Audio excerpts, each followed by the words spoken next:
یہ تھا میرے 8 بہن بھائیوں کا مختصر تذکرہ۔ میں ان سب سے چھوٹا ہوں، اور جیسا کہ میں پہلے لکھ چکا ہوں کہ میری پیدائش 5 شوال 1362 کو ہوئی تھی۔ حکیم الامت حضرت مولانا اشرف علی صاحب تھانوی رحمۃ اللہ علیہ کی وفات تقریباً 3 مہینے پہلے ہو چکی تھی۔ اس لیے میرے تمام بہن بھائیوں کو یہ شرف حاصل ہے کہ انہوں نے یا تو حضرت رحمۃ اللہ علیہ کی بذات خود زیارت کی تھی، یا کم از کم حضرت رحمۃ اللہ علیہ کی مبارک نگاہیں ان پر پڑی تھیں۔ میں ان دونوں سعادتوں سے محروم رہا۔ نیز ہمارے تمام بہن بھائیوں کے نام بھی حضرت نے رکھے تھے۔ میرا نام اگرچہ براہ راست حضرت رحمۃ اللہ علیہ کی طرف سے رکھنے کا سوال نہیں تھا، لیکن جب حضرت والد صاحب رحمۃ اللہ علیہ کی درخواست پر میرے کسی بڑے بھائی کا نام حضرت رحمۃ اللہ علیہ تجویز فرماتے تو کئی ہم کافیہ نام تجویز فرما دیتے تھے کہ ان میں سے کوئی نام رکھ لیا جائے۔ ان کئی ناموں میں ایک نام محمد تقی بھی تھا، جو مجھ سے پہلے کسی اور بھائی کا نہیں رکھا گیا تھا۔ بظاہر حضرت والد صاحب رحمۃ اللہ علیہ نے میرا نام اسی فہرست میں سے رکھا تھا جو حضرت رحمۃ اللہ علیہ کی تجویز کی ہوئی تھی، اور چونکہ حضرت والد صاحب حضرت حکیم الامت کی وفات کے بعد عموماً اپنے محبوب استاد اور مربی حضرت میاں صاحب یعنی حضرت مولانا سید اصغر حسین صاحب دیوبندی رحمۃ اللہ علیہ سے مشورہ کیا کرتے تھے، اور وہ صاحب کشف و کرامات بزرگ تھے، اس لیے غالب گمان یہ ہے کہ میرا نام رکھنے میں ان کا مشورہ بھی شامل ہوگا۔ میرے تینوں بڑے بھائی دارالعلوم دیوبند میں پڑھتے تھے۔ میرا تو اس وقت قاعدہ بغدادی بھی باضابطہ شروع نہیں ہوا تھا، اس لیے دارالعلوم دیوبند میں پڑھنے کا سوال ہی کیا تھا، لیکن کبھی کبھی اپنے ان 3 بڑے بھائیوں کے ساتھ میں بھی دارالعلوم چلا جاتا تھا۔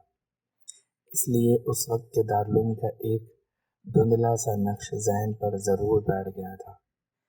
ہمارے گھر کی پچھلی طرف یعنی مغربی سمت میں ہمارے دادا حضرت مولانا محمد یاسین صاحب رحمۃ اللہ علیہ کا گھر تھا، جس میں ہماری دادی صاحبہ رحمۃ اللہ علیہ جو حضرت گنگوہی قدس صفا سے بیت تھی رہا کرتی تھی۔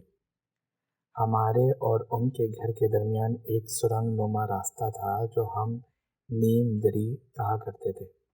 اس جدی مکان کے بعد ہمارے ہی خاندان کے مختلف گھر تھے، جن کے درمیان ایک پتلی سی گلی ایک نسبتاً کشادہ علاقے تک پہنچتی تھی، جسے ہم چوک کہتے تھے، اور وہ ہم بچوں میں کھیل کے میدان کے طور پر مشہور تھا، اور ہمارے اس وقت کے تصور کے لحاظ سے وہ ایک وسیع اسٹیڈیم سے کم نہ تھا، جس میں محلے بھر کے بچے وہ کھیل کھیلا کرتے تھے جنہیں کھیلنے کے لیے نہ کوئی پیسہ خرچ کرنے کی ضرورت تھی اور نہ کسی کو کوچ سے تربیت لینی پڑتی تھی۔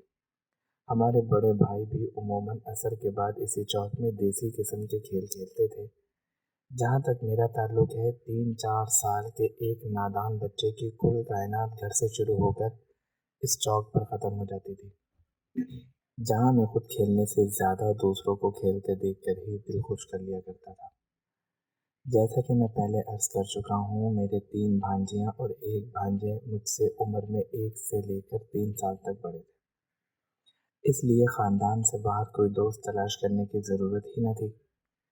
انہی بھانجے بھانجیوں سے دوستی کا سا تعلق تھا، اور بچپن کے کھیلوں کا رشتہ انہی کے ساتھ قائم ہو گیا تھا۔ اس زمانے کے کھیلوں میں آنکھ مچولی وغیرہ ہی ایسے کھیل تھے جو ہم اپنی عمر کے لحاظ سے کھیل سکتے تھے، اور اس کے لیے گھر ہی کافی تھا۔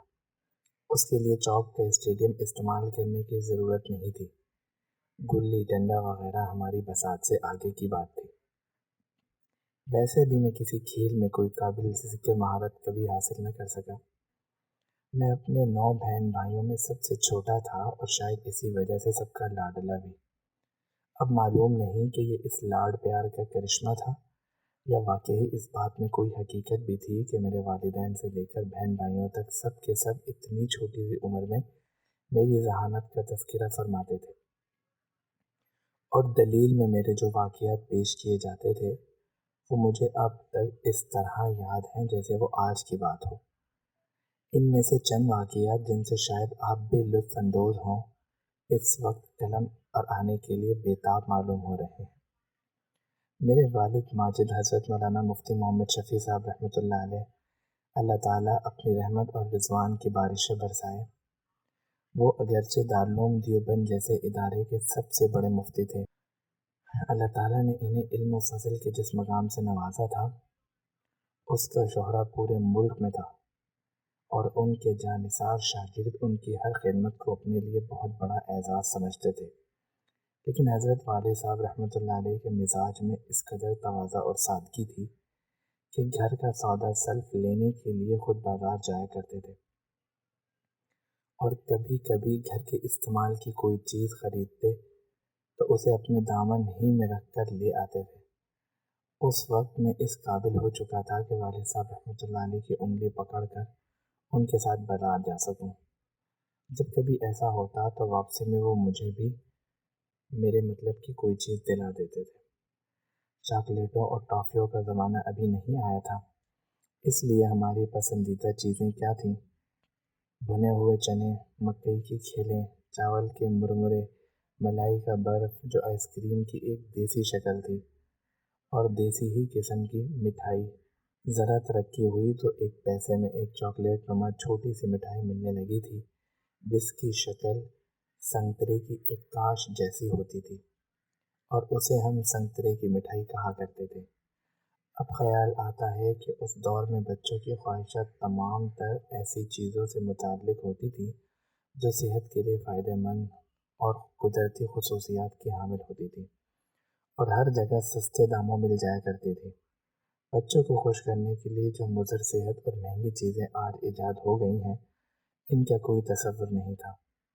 باہر کیف حضرت والد صاحب رحمۃ اللہ علیہ جب ہمیں اپنے ساتھ کہیں لے جاتے تو مذکورہ بالا چیزوں میں سے کوئی چیز ہمیں بھی دلا دیتے، اور اس کے نتیجے میں جانے آنے کی محنت بھی وصول ہو جاتی، اور بازار کی سیر اس کے علاوہ تھی۔